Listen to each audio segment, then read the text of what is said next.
Breaking news. Sibi और इर्द गिर्द के इलाकों में जलजले के शदीद झटके, कोई जानी व माली नुकसान नहीं हुआ। ब्यूरो चीफ एजाज अहमद ताहिर अवान की रिपोर्ट।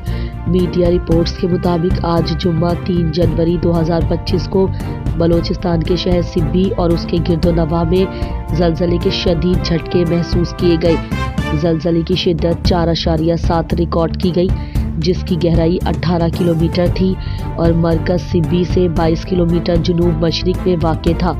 जलजले के बाइस लोगों में खौफ व हिरास फैल गया और वो कलमा तय्यबा का विर्द करते हुए घरों से बाहर निकल आए।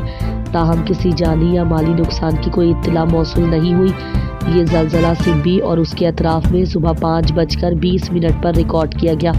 इससे कबल 7 अक्टूबर 2021 को भी बलोचिस्तान में 5.9 शिद्दत का जलजला आया था, जिससे सिब्बी और कोयटा समेत दीगर इलाकों में नुकसानात हुए थे।